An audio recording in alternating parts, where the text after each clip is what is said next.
siapapun kalau ingin keramat, Anda punya ibu, ibu nyalah diopeni. Karena mandiri dungo di situ. Sampeyan dudungak nih kiai 100 dengan didongani ibu sampean siji, isik mandi dungoni ibu sampean. Jadi sik ibu direksa. Para rawuh, para sederek, para wali santri dan santri. Nanti malam ini kan malam 1 Rajab. Diupayakan kalau sampean kuat, besoknya puasa sunnah. Ini di fikih pun dibahas. Sholat kita tadi 10 rakaat itu namanya sholat sunnah mutlak. Nak sampean niatnya sholat sunnah rogoib, nah ini ikhtilaf. Karena banyak para muhaddisin menafsirkan hadis tentang Rajab itu, malam rogoib itu dianggap bukan sunnah dari Rasulullah, tapi diajarkan melalui zaman-zaman tabi'in. Dan muhaddisin itu tidak menganggap sholat-sholat tadi bagian dari sunnah. Tapi kalau tadi sholatnya sholat mutlak, sunnah. Karena sholat mutlak bisa dikerjakan kapan saja di luar waktu makruh tahrim, di luar waktu haram, pas matahari di atas kepala, pas setelah sholat subuh hingga terbitnya fajar, pas tergelincirnya setelah asar sampai terbenam. Itu bagian waktu-waktu yang makruh tahrim. Kita ini tadi sholatnya setelah isya, sholat sunnah mutlak 10 rakaat. Tuntunan di kitab, setiap rakaat itu baca Al-Ikhlas 10 kali. Kalau tidak bisa 10 kali, 5 kali. Kalau tidak bisa 5 kali, 3 kali. Terus ditambah ayat kursi 1 kali. Ditambah Al-Falaq, Anas. Nah, tuntunannya seperti itu. Tapi di luar tuntunan itu, sholat sunnah mutlak bebas.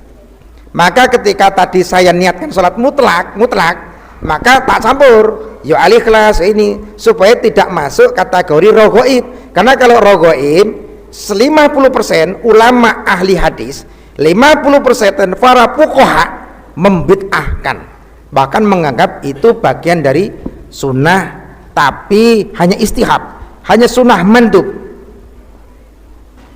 Tapi saudara-saudara sekalian, kalau dalam logika fikih berkata lebih bagus sholat sunnah tenimbang di luar jagongan apa meneh main gaple. Bener betul? Sama ning omah main musik, ngrungokne TV, delok TV, nyekel HP, isik mending sholat sunnah. Cuma sunnahnya supaya tidak menjadi ikhtilaf dalam hukum fikih, sholat sunnah mutlak 10 rakaat. Syariatnya sudah dilakukan. Terus doa berkahnya sudah. Besok nak iso sampean poso. Niat puasanya bagaimana? Nawaitu samaudin an yaumi rajaba. Sunatan lillahi ta'ala. Kalau bisa 10 hari ambil 10 hari. Kalau tidak bisa 7 hari. Kalau tidak bisa 5 hari. Kalau tidak bisa 3 hari. Kalau tidak bisa besok 1 hari saja. Nah ora iso ya ora usah poso. Wong namine poso sunnah. Ini pun bagian dari ikhtilaf. Ada yang menganggap sunnahnya sunnah mandub dan mustahab. Tapi Imam Ghazali menampik hal seperti itu. Menurut Imam Ghazali 1 Rajab bagian dari sunnah. Sunnahnya dianggap sunnah muakkad. Kenapa? Karena awal bulan, akhir bulan, ayamil bid, Senin dan Kamis itu bagian puasa-puasanya adalah puasa sunnah muakkad menurut Imam Ghazali. Imam Ghazali menukil dari pendapat gurunya Imam Juwaini. Imam Juwaini juga menukil dari pendapat gurunya. Jadi besok silakan yang kuat puasa, sing ora usah kuat puasa, ya ora usah poso. Paham nggih?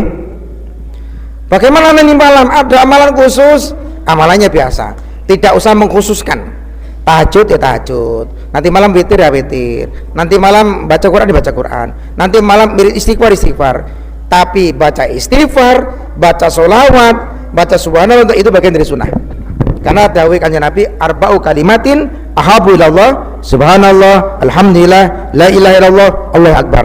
Ada 4 kalimat yang sangat dicintai oleh Allah. Subhanallah alhamdulillah la ilaha illallah Allahu akbar. 4 itu disebut dengan as-sholihatul baqiyah. Sunnah dipoco. Nanti malam sambil zikir subhanallah alhamdulillah la ilaha illallah. Tapi kebetulan malam hari ini bertepatan dengan malam tahun baru Masehi. Tahun baru ini siapa kira-kira? Masehi ini tahun barunya siapa?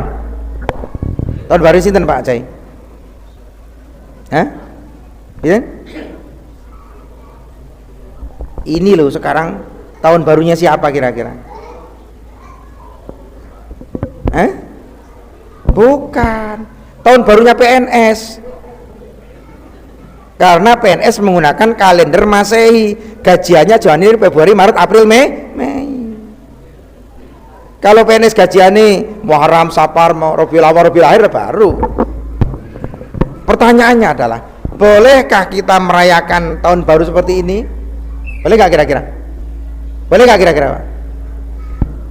Jadi pada tahun baru apapun, tahun baru itu nggak mempengaruhi tauhid dan akidah, tidak ada. Sampean arep bakar kembang api, bakar mobil dewe terserah sampean. Bakar iwak, bakar jagung, bakar gerobake, bakso wong silahkan tersampean. Tapi lakukanlah nilai kebaikan karena khairukum anfa'ukum linas. Sapi-api wong sing iso manfaat nggo wong liya. Kok tahun baru ngene iki sampean pin manfaat, wah aku duwe jagung, ya silakan. Ki bakar-bakar kono jagungi tahun baruan, silakan saja, gak ada masalah. Pertanyaan bagi orang yang nggak seneng dengan Masehi, ini tahun barunya Nabi Isa lahir. Loh, dewe ini wong Islam wajib mengimani Nabi Isa. Loh kok dewe nggak percaya Nabi Isa itu Nabi? Ya nggak sah imani dewe. Karena bagian dari rukun iman adalah beriman kepada Rasul, dan Nabi Isa itu Rasul. Terus Masehi ini diambilkan dari lahirnya Nabi Isa. Memangnya kenapa? Saudi saja hari ini sudah menggunakan kalender Masehi. Masehi Pak. Di belahan dunia, mohon maaf Pak ya, di Timur Tengah, mau Saudi sekalipun, ini malam tahun baru, mereka pesta tahun baru Pak. Burj Khalifah itu sudah dikasih lampu sampai atas, sudah ada tulisannya, kalau bahasa Indonesianya, selamat tahun baru 2025, semoga tahun ini membawa kebahagiaan. Winning Burj Khalifah, ning Jeddah, mereka sudah lupa. Mulutan perayaannya bid'ah, recepan bid'ah, Isra Mi'raj bid'ah, tapi tahun baru Masehi lancar-lancar saja. Nah, kalau kita di Indonesia, karena ini negaranya ya negara bebas, dalam artian bukan negara agama, kita negara Pancasila. Sampean kok misalnya bakar-bakar iwak, ya silakan. Wah, mumpung tahun baru 2025, silakan. Wong tidak mempengaruhi akidah, bergaruh nggak kepada akidah ya sampean? Enggak. Terus sampean berbakar iwak terus murtad enggak toh? Waduh, kok berbakar iwak aku murtad? Enggak ada, biasa-biasa. Wong ini ya lahirnya Nabi Isa. Ini menurut pendapat versi pelajaran di baik Bible maupun kitab-kitab mereka. Tanggal 20. Kalau kita ini berkeyakinan Masehi ini dihitung dari lahirnya Nabi Isa. Orang Nasrani, Nabi Isa itu lahirnya tanggal 25 Desember. Mereka aja berbeda pendapat, bukan Desember, Januari. Nah, sama dengan kita sebetulnya. Tanggal dan tahun dan lain-lain semua akan berbeda-beda. Saiki Pak, nyawa dipertanyakan, apakah betul nyawa itu ada? Saya tanya sampean, nyawa ini enggak kira-kira Pak? Nyawa ada enggak kira-kira? Nyawa ini betul. Saya tanya, nyawa ada enggak? Ada enggak? Tidak ada nyawa Pak. Yang ada roh. Yang ada, ya kan? Kulir ruhu yas'alunaka 'anir ruh, kulir ruhu min amri rabbi. Enggak ada yas'alunaka 'anil nyawa. Roh. Cuma wong Indonesia, Jawa, tetep roh diarani nyawa. Nah niki. Ini suaranya mboten? Kan ngopo nek suarane enek listrik.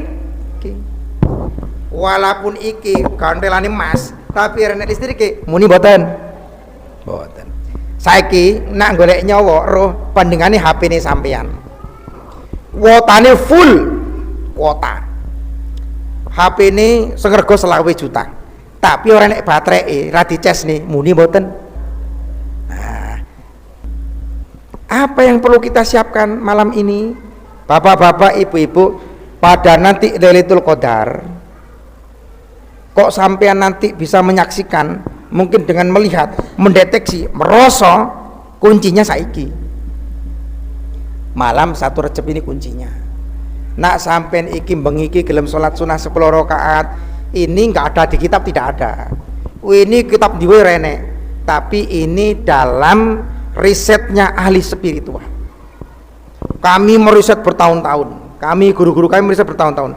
Kalau kita nggak sholat 10 rakaat 1 Recepnya, Lailatul Qadar itu nggak kelihatan, mata kita kayak ketutup.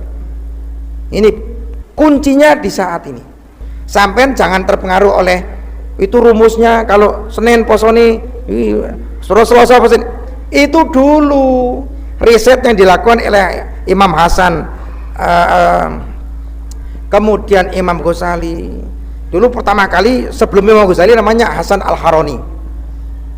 Al-Ghazali juga membuat riset. Syekh Abdul Qadir itu per tahun beda, kan rotasi bumi ini kan nggak sama. Kita dibelah oleh khotul istiwa. Ilmu falak itu, bagi yang belajar ilmu falak, kita belajar namanya mujayab. Pertama mujayab dulu. Mujayab itu, ilmu falak itu kan namanya ilmu rubu, mempelajari seperempat. Bumi itu bulat, dibelah. Maka kalau ada yang mengatakan bumi itu datar, tidak sesuai dengan ilmu falak. Karena saya belajar ilmu falak. Kami saudara Pak Hadri belajar ilmu falak. Saya tak tanya Pak Hadri, ilmu falak pakai rubu nggak Pak Hadri? Pertama dipelajari mujayab, bener kan? Kedua mukontor, ketiga mujayab. Pertama apa rubuhnya?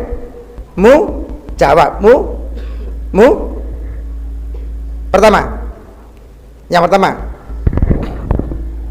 mujayab, kedua mukontor, ketiga mudawar. Kami ini dulu tanya, waktu itu saya tanya sama Kiai, rubu ini kan semuanya 4, satu ini mujayab, satunya mukontor, satunya mudawar. Loh satunya itu apa namanya? Saya tanya ke Mbah Muiz, kata Mbah Muiz, ada temannya Mbah Muiz namanya Kiai Thoyib. Kiai Thoyib itu di Kudus, pondoknya namanya Babu Salam. Tapi Kiai Thoyib itu susah dicari karena pondoknya di bawah tanah. Pintu gerbangnya itu hanya ada pohon pisang, nanti ada pintu rahasia, dan muridnya hanya 20 tidak lebih. Rubuk satunya di situ. Maka orang-orang Kudus itu ahli ilmu rubuk semua. Termasuk NU itu rubuknya ahlinya mesti orang Kudus.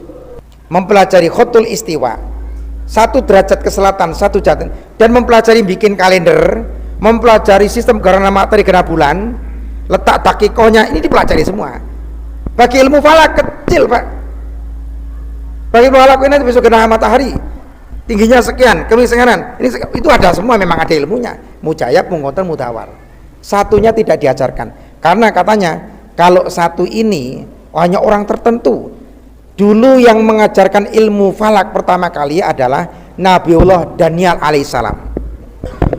Nabi Daniel itu mujizatnya, kalau beliau ndangak, langit 1 sampai aras itu kelihatan. Kalau beliau jingklu, bumi tembus 7 itu kelihatan. Ini Nabiullah Daniel alaihissalam. Dan Nabi Daniel itu mujizatnya karena beliau 1 berbakti sama ibunya. Seumur hidupnya ibunya ini kan lumpuh, digendong terus kemana-mana beliau pergi. Maka siapapun kalau ingin keramat, Anda punya ibu, ibu nyalah diopeni, karena mandi di tungo di situ. Sampai didungak nih kiai 100 dengan didungak nih ibu sampean siji, isik mandi tungo nih ibu sampean. Jadi itu ibu direkso. Karena salah satu Nabi Daniel alaihissalam yang kemudian hari ini mewariskan ilmu falak kepada kita, kepada ulama-ulama hari ini. Sing iso ngerti gerhana matahari, sing itu gerhana bulan, sing iso menentukan 1 Syawal, 1 Ramadan sampai malam ini 1 Rajab. Ini hasil karya dari Nabiullah Daniel alaihi salam. Dulu belajar ilmu falak. Terkenal ada seorang Yunani yang kemudian disebut dengan Abu Ma'syar Al-Falaki. Pernah dengar Pak Fatullah? Pernah dengar Pak? Sampai dengarnya di mana? Abu Ma'syar Al-Falaki. Abu Ma'syar Al-Falaki. Abu Ma'syar Al-Falaki itu sampai setiap detik waktu itu dipelajari. Ini waktu nahas. ini waktu sa'adah, ini waktu khair, ini sudah dipelajari per jam, dari jam 6 pagi, jam 7, jam 8, ini ada waktu.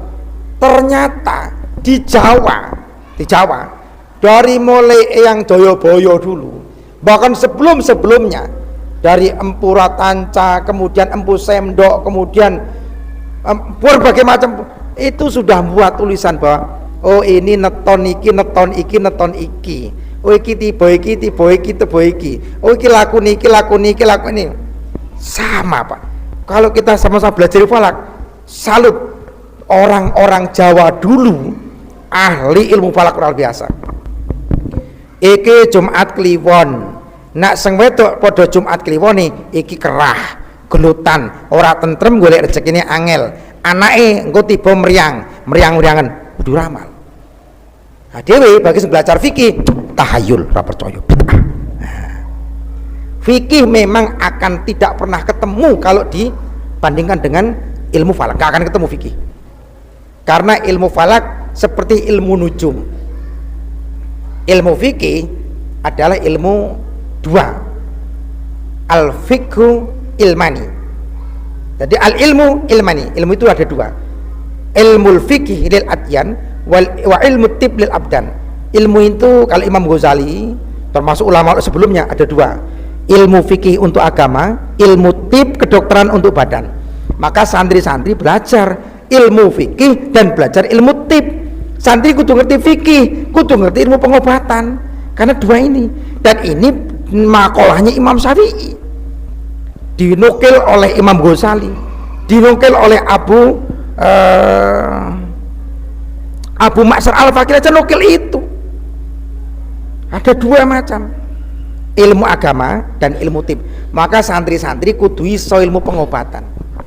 Wali-wali songo dulu ke Indonesia ini diterima karena ya menguasai ilmu pengobatan. Mbah Sunan Giri ahli pengobatan, Sunan Gunung Jati ahli pengobatan, Mbah Maulana Ishaq ahli pengobatan, Mbah Sunan Kudus ahli pengobatan, Mbah Sunan Bonang ahli pengobatan, Mbah Sunan Derajat ahli pengobatan. Jarang wali yang tidak mengetahui ilmu pengobatan. Justru dari pengobatan itulah dakwah mereka.